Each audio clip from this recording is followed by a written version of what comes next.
When many of us hear about the Jamaica Stock Exchange, we immediately think of public listed securities. We draw our attention to the main market and the junior market. Nobody really thinks of listing securities on the private market. Well, recently, the Jamaica Stock Exchange launched its private market platform. Well, what is the private market? The private market relates to investment in equity and debt in companies not listed on the public market. Well, what is the private market platform? The platform is said to facilitate the smooth transfer of exempt distributed securities among qualified investors. The JSE has also issued JSE private market rules to govern this platform. Generally, when a company plans to issue a security in Jamaica, they have to register this offering with the Financial Services Commission by way of prospectus. A company may seek to apply to the FSC, Financial Services Commission, pursuant to the exempt distribution guidelines to make this offering without the need for a prospectus.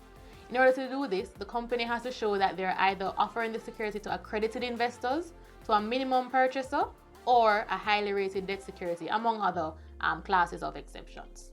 It is important to note that listing on the JSE's private market platform is not an alternative to applying for exempt distribution. This is an optional step in addition to acquiring exempt distribution.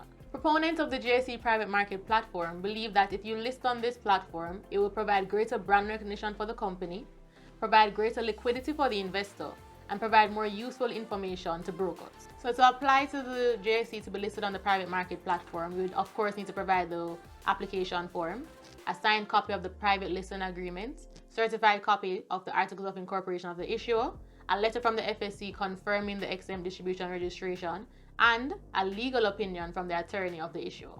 There is a requirement that the securities being listed on the platform should be valued at no less than 100 million Jamaican dollars.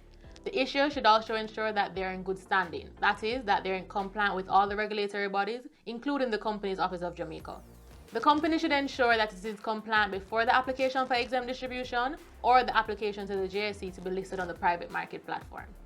So once the securities are successfully listed on the JSE private market platform, the issuer of these securities will now have ongoing obligations both under the private markets rules and the FSC exempt distribution guidelines.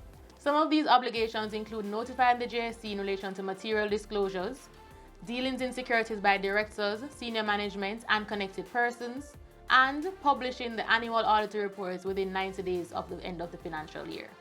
It appears clearly that the regulators, that is the FSC and the Jamaica Stock Exchange, have been working together to ensure that the obligations under the private market rules and the FSC exempt distribution guidelines work hand in hand and neither contradict the other. Similar to listing on the main market and the junior market of the JSE, when an entity lists on the private market, they will also have ongoing fees, that is, annual listing fees and supplementary listing fees. Even though the JSE has now created a platform for the listing of private markets, what remains the same is that the due diligence to be undertaken by the securities dealers and brokers remain solely the responsibility of those brokers and dealers. Interestingly, the private market rules states that the main market rules would apply in the absence of applicable provisions in the private market rules. While this catch-all provision will aim to close any gaps that the rules currently don't cover, this may inadvertently place obligations on the issuer that were previously not accounted for in the FSC exempt distribution guideline. If you think this new type of listing is right for your company, embark on the journey today. Do not be exempt from this listing in 2021.